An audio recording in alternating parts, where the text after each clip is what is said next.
할렐루야. 오늘도 이 새벽에 하나님의 평강과 축복이 여러분과 함께 하시기를 주님의 이름으로 축원합니다. 오늘 사도행전 7장 1절부터 60절까지 말씀으로 성령 충만하여 살자, 성령 충만하여 살자, 이런 제목으로 말씀의 은혜를 나누고자 합니다. 주님의 일을 한다는 것은 순교를 작정하는 것입니다. 성경에 나오는 주님의 제자들 가운데 평안하게 죽은 사람은 그렇게 많지 않습니다. 사도 요한을 제외하고 나머지 제자들은 주님이 맡겨주신 그 사명, 성령 받은 이후에 그 사명을 감당하다가 어떤 사람은 목이 잘려 죽고, 어떤 사람은 창에 찔려 죽고, 어떤 사람은 칼에 맞아 죽고, 예수님의 제자들이 다 그렇게 끔찍하게 죽음을 맞이했습니다. 사도 바울도 여러분 아시죠? 목이 잘려 죽는 참수형으로 인생을 마무리했습니다. 믿음의 주가 되시는 예수님도 십자가에 못 박혀 죽으셨습니다. 당시 십자가 처형은 가장 극악한 사형 방법이었습니다.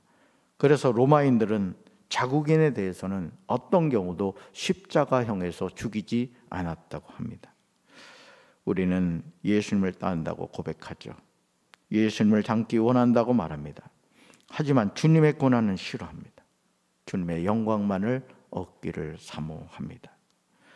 하지만 오늘 7 집사 가운데 한 사람인 스데반의 삶은 우리에게 주님의 일에 부름을 받은 자로서 어떻게 살아야 하는가에 대해서 너무나 잘 보여주고 있습니다. 여러분, 스데반이라는 이름의 뜻은 면류관이라는 뜻입니다.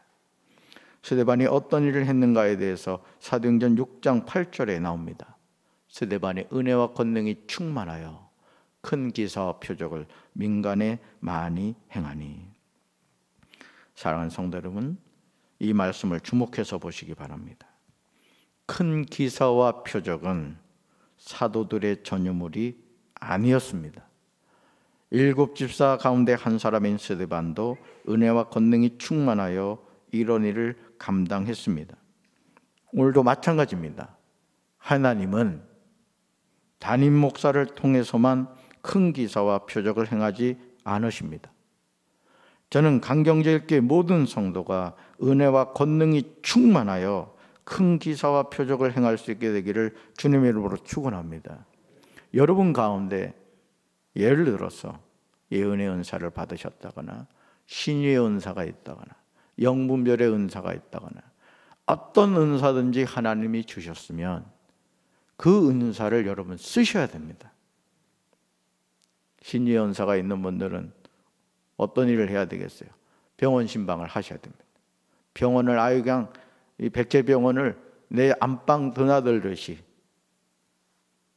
어장이라고 생각하시고 영혼의 어장이라 생각하시고 여러분 전도하셔야 됩니다.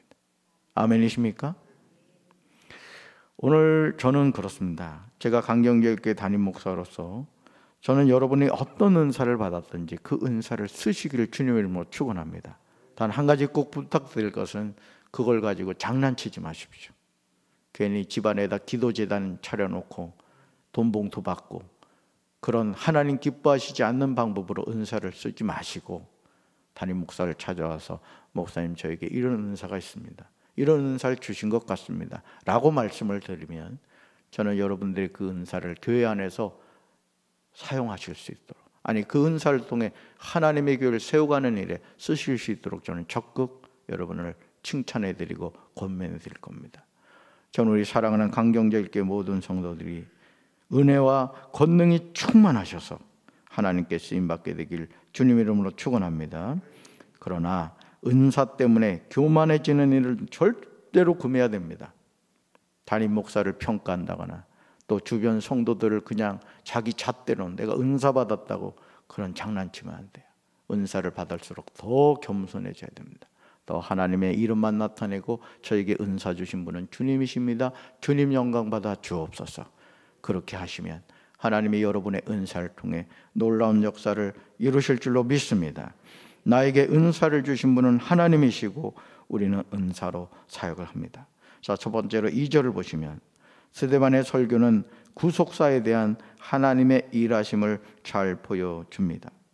여러분, 구속사란 사전적인 뜻으로 이런 뜻이 있습니다. 하나님이 세상을 구원하는 행위에 관한 역사입니다. 자, 세상 사람들은 수평적인 시간의 개념, 크로노스적인 개념으로 역사를 해석하려고 합니다. 그러나 우리 기독교인들은 카이로스적인 관점으로 하나님이 행하시는 역사를 봅니다. 그게 뭐죠? 하나님이 세상을 구원하는 행위에 관한 역사입니다. 구원의 역사입니다. 그래서 우리는 역사를 바라볼 때 구속사적인 관점으로 바라봐야 됩니다. 2절로 3절을 보시면 우리는 스데반이 하나님이 아브라함을 통하여 어떻게 일하셨는가에 대해서 정확하게 꿰뚫고 있음을 보게 됩니다. 우리 같이 읽습니다. 스데반이 이르되 여러분 부형들이여 들으소서. 우리 조상 아브라함이 하란에 있기 전 메소포타미아에 있을 때 영광의 하나님이 그에게 보여 이르시되 내 고향과 친척을 떠나 내가 내게 보일 땅으로 가라 하시니. 아멘. 스데반은 믿음의 조상인 아브라함을 찾아오신 영광의 하나님에 관하여 이야기하고 있습니다. 사실 지금 스데반의 설교는 사도행전 6장 13절에 백성과 장로와 서기관들이 거짓 증인을 세우니라는 말씀에서 비롯되었습니다. 거짓 증인을 세우니. 그러나 그들은 스데반을 이길 수 없었습니다. 왜냐하면 사도행전 6장 10절을 보시면 이렇게 나오죠. 같이 읽습니다. 스데반이 지혜와 성령으로 말함을 그들이 능히 당하지 못하여. 아멘. 거짓 증인을 세웠는데 스데반이 지혜와 성령으로 말하니까 그들이 능히 당할 수가 없었다는 것이죠. 사도행전 7장에 나오는 스데반의 설교는 아브라함, 이삭, 야곱의 10아들 요셉에 관한 내용을 일목요연하게 기록하고 있습니다. 스데반의 설교는 모세오경을 꿰뚫고 있는 것을 보게 됩니다. 어떻게 이것이 가능했을까요? 그것은 스데반의 은혜와 권능이 충만했기 때문에 그렇습니다. 지혜와 성령으로 말했기 때문이죠. 그러니 당시 똑똑하다는 종교 지도자들도 스데반을 이길 수가 없었던 것입니다. 저는 이런 은혜가 저와 강경절교의 모든 성도들에게 임하게 되시길 주님의 이름으로 축원합니다. 우리는 지혜와 성령으로 충만해져야 됩니다. 하나님의 일은 하나님의 주시는 것으로 감당해야 될 줄로 믿습니다. 두 번째 9절과 10절입니다. 하나님은 요셉을 그 모든 환난에서 건져내사 은총과 지혜를 주십니다. 요셉의 삶은 아주 드라마틱하죠. 하지만 실제로 그 일을 겪어야 했던 요셉은 쉽지 않았을 것입니다. 스데반은 9절로 10절에서 요셉의 일생을 정리하고 있습니다. 이것이 지혜와 성령으로 충만한 스데반의 모습입니다. 누가는 사도행전 6장 10절 하반절에서 그들이 능히 당하지 못하여라고 기록하고 있습니다. 오늘도 저와 여러분이 지혜와 성령으로 충만하면 우리의 대적과 싸워서 승리하게 될 줄로 믿습니다.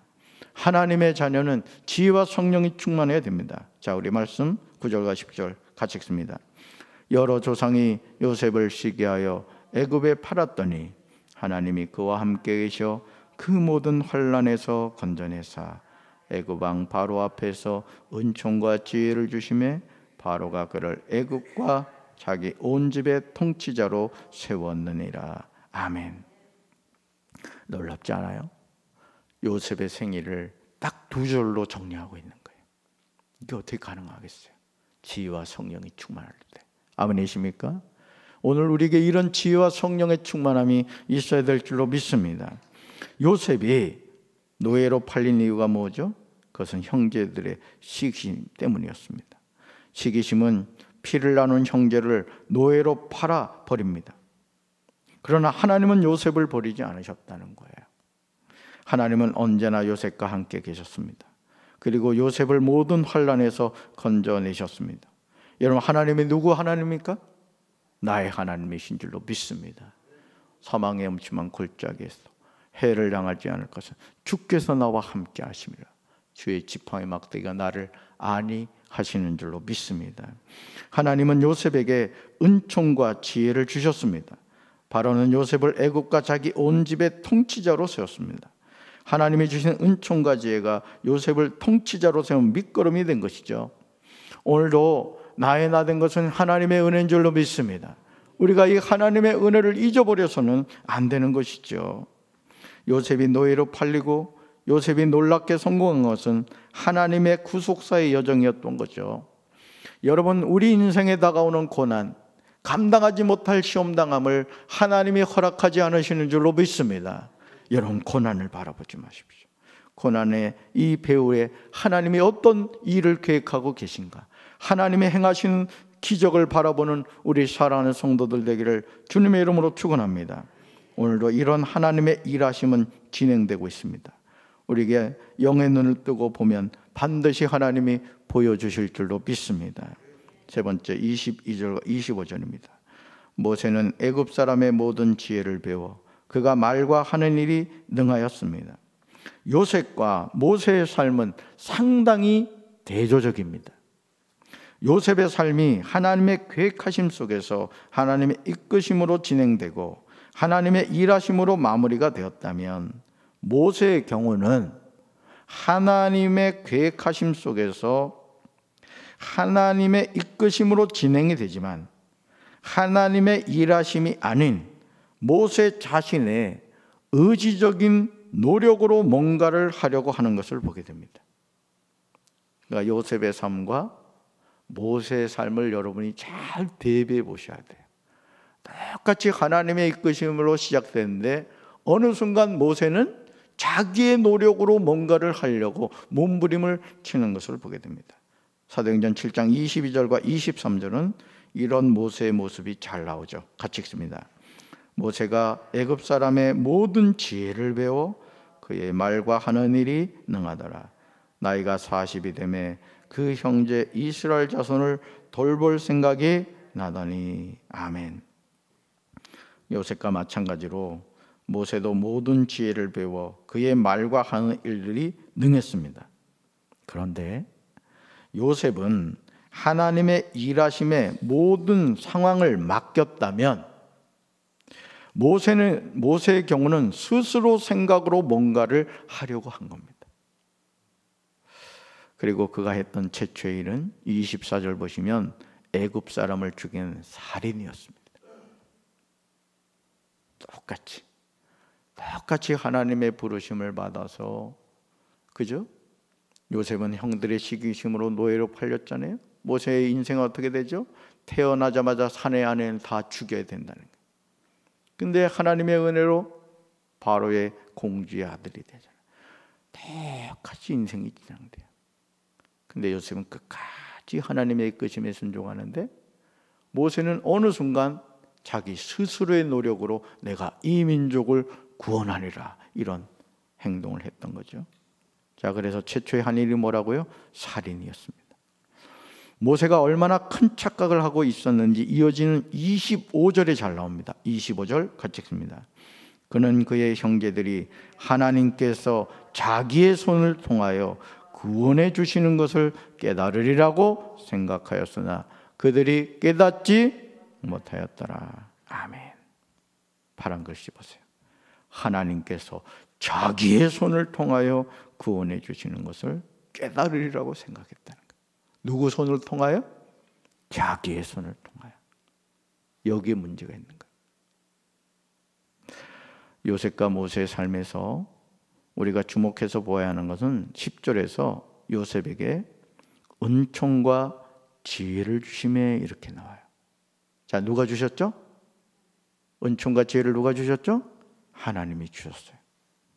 자, 그런데 22절에서 모세는 이렇게 나오죠. 모세는 애굽 사람의 모든 지혜를 배워. 즉 하나님이 주신 것이 아닌 그 스스로가 배운 지혜였고 말과 하는 일에 능함이었던 거죠. 자, 그래서 모세가 막상 하나님의 부름을 받았을 때 모세가 하는 말이 뭐였죠? 나는 말에 능하지 않다고 얘기한 겁니다. 사실 그렇진 않거든요. 하나님을 만나면 내 말은 닫아줘야 돼요. 아멘. 신앙생활하는 성도가 내 말을 많이 하면 하나님 기뻐하지 않아요. 성령의 말하게 하심을 따라 말하는 우리 강경절교회 성도들 되길 주님의 이름으로 축원합니다. 그래서 교회에서는 말을 많이 하지 마세요. 그냥 내가 뭘 좀 안다고 그러시면 안 돼요. 성령이 말하게 하심을 따라 말해야 되고, 또 성령이 말씀하시는 것에 순종할 수 있는 믿음의 결단이 있게 되기를 주님의 이름으로 축원합니다. 오늘 저와 여러분이 주님의 일을 할 때 우리는 요셉 스타일이 될 수 있고 모세 스타일이 될 수 있습니다. 즉 하나님이 주신 것을 받아 사역하는 사람이 있고, 애굽 즉 세상에서 배워 사역하는 사람이 있습니다. 저는 강경절교회 모든 성도가 하나님이 주시는 은총과 지혜로 사명을 감당하게 되시기를 주님의 이름으로 축원합니다. 내가 세상에서 가진 지혜를 가지고 교회 와서 똑같이 행동하려고 하지 마십시오. 물론 좀 안타까운 부분은 있습니다만은 이명박 대통령이 그 소망교회를 지었습니다. 아십니까? 그 현대건설 회장으로인가 있을 때 그 지은 거예요. 그 현대건설이 지은 건물입니다. 서울구 압구정동 소망교회가. 근데 이분이 주차 안내를 늘 했다는 거예요. 현대건설 회장 되신 분이. 저는 우리 성도들도 그렇게 되시길 바랍니다. 어째 아멘일이 시원찮아요. 그래 되시길 바라요. 교회에서 꾸준히 일을 앞서서 하셔야 돼요. 하나님 쓰십니다. 하나님 그런 사람을 찾으신다고요. 우리가 하나님의 일을 감당할 때 세상 지식, 세상의 어떤 명예 권세 가지고 교회 와서 자꾸 이렇게 소란 일으키지 말고 오히려 벼가 이길수록 고개를 숙이듯이 교회 와서 더 겸손히 섬기셔야 돼요. 그럼 성도들이 알아요. 야, 저분 참 겸손하구나. 어휴, 저 세상에서 저런 지혜 있는 분도 저렇게 겸손히 섬기는구나. 그럼 그게 교회의 덕이 되는 거예요. 그리고 성도들의 존경을 받게 되죠. 그래서 저는 제 자신도 늘 겸손하게 해주십시오 이렇게 기도해요. 기도할 때마다 이 기도를 놓치잖아요. 하나님의 마음에 합한 목사 되게 해달라고 기도하고 겸손으로 허리를 동이게 해달라고 기도합니다. 저도 그렇고 여러분도 그렇고 하나님 앞에 서는 그날까지 절대 교만하지 마시고 겸손한 마음으로 믿음의 선한 싸움 승리하게 될 주님의 이름으로 축원합니다. 자, 넷째 55절과 59절입니다. 성령 충만하여 하늘을 우러러 주목하였던 스데반처럼 살아야 합니다. 자, 스데반의 설교는 명설교 중에 명설교입니다. 어디 하나 군더더기가 없어요. 복음을 이렇게 꿰뚫는 설교는 드물죠. 자, 스데반은 설교 끝에 누구보다 하나님의 선민이라는 의식을 하고 있음에도 여전히 예수님을 그리스도로 믿지 않는 무리를 향하여 강력하게 얘기를 해요. 자, 말씀 볼까요? 같이 읽습니다. 목이 곧고 마음과 귀에 할례를 받지 못한 사람들아, 너희도 너희 조상같이 항상 성령을 거스르는도다. 아멘. 여러분 얼마나 날카롭습니까?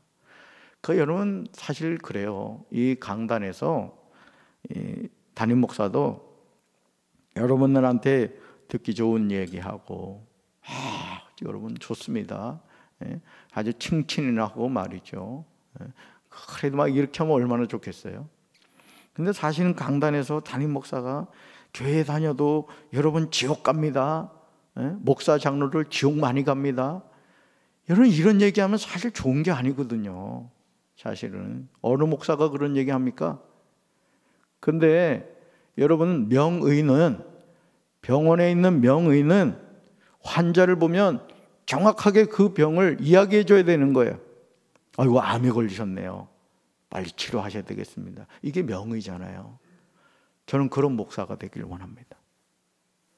저는 여러분들에게 정말 우리가 예수 믿는다는 게 뭐고, 우리가 왜 예수를 믿어야 되고, 우리가 왜 천국 가야 되는가, 저는 이걸 여러분과 나누고 싶어요. 아멘. 여러분들이 때로는 강단에서 목사가 전하는, 또 우리 전도사님이 전하는 말씀이 좀 듣기 싫은 말이 있다 할지라도 하나님이 나에게 주신 말씀이구나, 제가 여러분들에게 감정적으로 이야기하는 것이 아니라면 여러분 그 말씀을 아멘으로 받아들이게 되기를 주님의 이름으로 축원합니다. 스데반의 설교에서 잘못된 내용이 전혀 없습니다. 특히 스데반은 51절 하반절에서 이스라엘이 과거부터 살아온 그릇된 삶의 패턴을 이렇게 정리합니다. 항상 성령을 거스르는도다. 여러분, 성령을 거스르면 안 됩니다. 우리는 성령의 이끌림을 받아야 될 줄로 믿습니다. 하나님이 우리의 삶을 통해 이루시기 원하는 게 있단 말이에요. 여러분, 우리가 잠깐 살잖아요. 나에게 있는 모든 것이 하나님의 거잖아요. 그럼 내 인생 생애에서 하나님이 뭔가를 나를 통해서 이루기 원하신다면 쓰임받는 인생이 감사하지 않습니까? 저는 여러분들이 쓰임받는 인생 되길 주님의 이름으로 축원합니다. 이게 중요한 거예요. 그리고 여러분이 쓰임받는 인생이 될 때 하나님이 여러분의 후손을 가만두겠습니까? 축복해 주실 줄로 믿습니다. 심은 대로 거두게 하시는 하나님이시거든요. 자, 그러면서 이어지는 52절 53절에서 지극히 자극적인 내용의 말씀을 전하죠. 자, 스데반의 설교를 들은 사람들의 반응이 54절에 나와요. 같이 읽습니다. 그들이 이 말을 듣고 마음에 찔려 그를 향하여 의를 갈거늘. 아멘. 담임 목사가 설교를 하면 어떤 분들은 그런 분들이 있습니다. 담임 목사가 강단에서 우리를 깐다. 저 밤 잘 안 깝니다. 저 까는 거 싫어해요. 목사가 만약 그렇다면 그건 하나님이 그 목사 책망합니다. 목사는 강단에 섰을 때 자신의 감정을 드러내면 안 됩니다.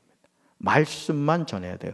여러분, 지금 스데반이 이스라엘 백성들에게 전하는 것이 인간적인 혈기로 전하는 게 아니잖아요.